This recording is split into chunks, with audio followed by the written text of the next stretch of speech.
What's up everyone and welcome back to the Draft Dynasty channel. Today we have Mr. Tyson Foerster and he is a pretty interesting prospect. He was not the easiest for me to evaluate because there's a lot of good stuff that he's doing but also a lot of bad stuff, so it's hard really to project him and to evaluate him. Let's take a look at his profile. So he is 6'1", 194 pounds, so pretty big, pretty mature already. I don't think he's gonna get much bigger than that, maybe more stronger, but the size is already there. Now let's take a look at his stat. 80 points this year. That he had a very good year on a not so great team. Also, another thing that is noteworthy with him is that he was leading his team in point production by a huge margin. So if we take a quick look here, he finished with 80 points and the second one finished with 47 points, so that's huge. But this is a little bit misleading because when we start looking at the player that he played with, you have guys like Ryan Suzuki, where he played with him earlier in the season and he's an elite playmaker at center. He also played with older player like Matej Pekar and also Jason Wims, older veteran player that are pretty good. And he finished the year playing with Evan Verling at center. And this guy is a sneaky good prospect for this year. Not many people are talking about him, but he's a very good playmaker and he can really skate. So honestly, when you first look at the stat here, it looked like he did that on his own, but he was pretty well surrounded with good center all year long. Finally, another point that I would like to bring up so we're able to better understand where his production is coming and the context and everything. So if we take a look at the division that Barry Colts was playing this year, you have two of the worst team defensively in all the CHL. So you have Niagara Ice Dog and North Bay Battalion. Those two gave 320 goals, 314 goals. So he had a lot of easy games. And if you take the 62 game that he played this year, out of those 62 games, 27 are versus team below 500. So he had one of the easiest schedule in all the CHL, and we need to take that into consideration. Before we start with the clip, I just want to show a few interesting stats that I found. So first of all, the goal at even strength, he finished at 16, which is a little bit low. I would expect maybe higher than that. And interesting is that his teammate Ethan Cardwell finished with more goals than him at even strength, and I was a bit shocked with that because he was playing a much lesser role on that team. Other than that, interesting is that he was leading all the CHL with goals on the power play, and even I think he's one of the only player that score more goals on the power play versus even strength. So this is noteworthy for me. So clearly he was a stud on the power play. And one last stat that I was a bit impressed with is the 19 primary assists at even strength. So I think he's a much better playmaker than people realize, and I'm gonna highlight a few clips later in the video. Alright, so let's start this thing, and you will be looking at the number 71. And one thing I want to mention, all of those games are probably gonna be away because the video quality in Barrie was terrible. I hope they fix this stuff next year, but it was almost not watchable. So all the clips that I have are gonna be when he's away. So the number one thing I like about his game, and it should be pretty easy, I think most of you are already gonna be aware of that, but it's his shot. This guy got an absolute weapon, and a lot of time when we're talking about a player shot, we're saying, oh, he's got an heavy shot. With him, it's the definition of heavy. He has an absolute bomb. Even when he missed the net, you can hear the puck bang. That shot is really, really hard and heavy. Another good thing with his shot is that sometimes you're gonna have players that they do have a good shot, but for some reason they're not shooting very often. They don't seem to trust their shot. They don't have the shooter mentality. With him, he's not gonna pass on a shooting opportunity. If there's a shot, he's gonna take it, and he likes to shoot the puck for sure. Another thing, and this is probably the number one reason why he has so many goals on the power play, and it's his one-timer. He's got a very good timing, and in my opinion, he has the best one-timer in the draft this year. He's an absolute cannon with that shot. One thing that I've noticed also with his one-timer is that sometimes you have guys that you need to do a perfect pass for them to execute a good one-timer. With him, if the pass is a little bit too weak, a little bit too hard, or in front of him, behind him, he seems to be very good at adapting quickly, and he's gonna adjust to the pass, and it's not gonna affect really his shot. He's gonna still do a quality shot. So this is something I noticed. Also in the OHL, there's a lot of teams that are not very good defensively, and they don't seem to be able to adjust to the other team. So when you have a guy like Tyson Foerster, you need to play him a little bit tight. You cannot afford to give him that much room to crank one-timer all day. And for some reason, teams were struggling to adjust, and they were giving him way too much space. But we also have to give some credit to Tyson Foerster because there's players that are just good at getting open at the right time. If you look in the NHL, I mean, I think all teams know that Ovechkin's got a great shot, and he seems to be able to get his shot off on the power play all the time, and they're not able to stop him. So sometimes you just have players that they have this ability to get open. So this is gonna be the end for the shooting category. If I had one thing that I would like to see him improve, I think it would be more shot at high speed. So whenever he's skating fast and shooting, and this is just me being picky a little bit, he still has one of the best shots in the whole draft. Now let's move to the second category, and like I said earlier in the video, he is a much better playmaker than I first thought. He's not just your typical sniper, pure goal scorer. He's more of a dual threat. He's able to see the ice pretty well, and he's gonna spot passing lanes. Sometimes harder pass, he's able to see them. And like I said earlier,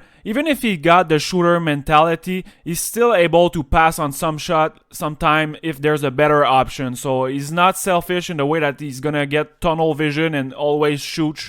If there's better option out there, he has the vision and the playmaking ability to distribute the puck pretty well. And getting back to his shooting ability, it's really his bread and butter. But when you think about it, this skills is not really that powerful. I think a lot of people are overrating that aspect of the game. But when you think about it, in the NHL, really what you're gonna do, 3-4 shot max per game. So there's only a very select few moments on the game that it's gonna have an impact. But having an elite shot can be extremely powerful if you know how to use it and really maximize everything about it. Once you are labeled as a great shooter, you have a huge advantage because you already know what's the perception of you, and you can use that and abuse the other team. Let's take an example from another sport, the NBA basketball. I'm a huge fan of the NBA, by the way, but I think we can use a lot of stuff from different sport and use it in hockey. For example, like I was saying earlier, the shooting ability in basketball. If we take, let's say, Stephen Curry, a 3-point specialist, the biggest advantage of having a great shooter like him on the floor,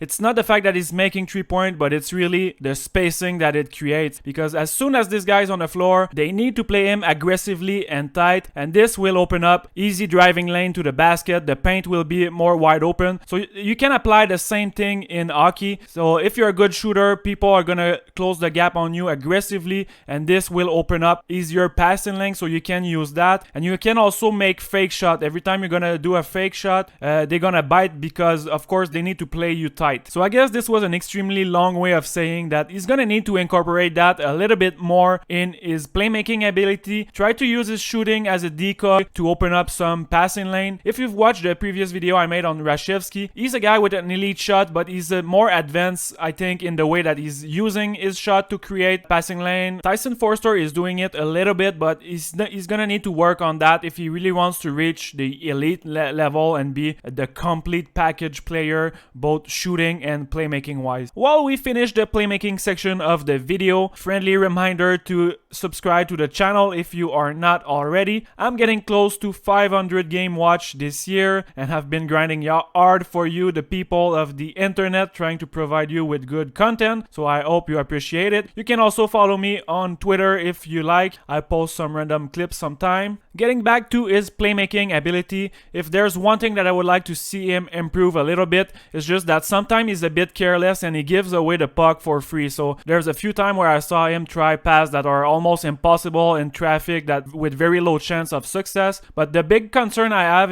was in his zone. There's a lot of time with zone exit where he was simply flipping the puck in the neutral zone and hoping for something. Basically, it's a free giveaway. He could just regroup, give the puck to his D-man, and keep possession of the puck. But overall, I felt like he was struggling a little bit in transition, so the zone exit, the neutral zone, and zone entry. And I think the number one reason why he was struggling, and this is the next category, it's gonna be his skating. And I would say he is a below average skater. There's a lot going on here. There are a lot of things that need improvement. There's also a few bad habits on top of that. So we're gonna take a closer look, because of course it's super important nowadays to have the speed if you want to be impactful in the NHL. Whenever I watch a player skate, the very first question I ask myself is, does it look easy for him, effortless when he skates? And with him, the answer is clearly not. It doesn't look smooth at all. So after that, I try to pinpoint what is the problem, try to see what is holding him back. The very first thing I noticed was that he is standing up too much. So what happened when you're standing up too much? Well, you are not able to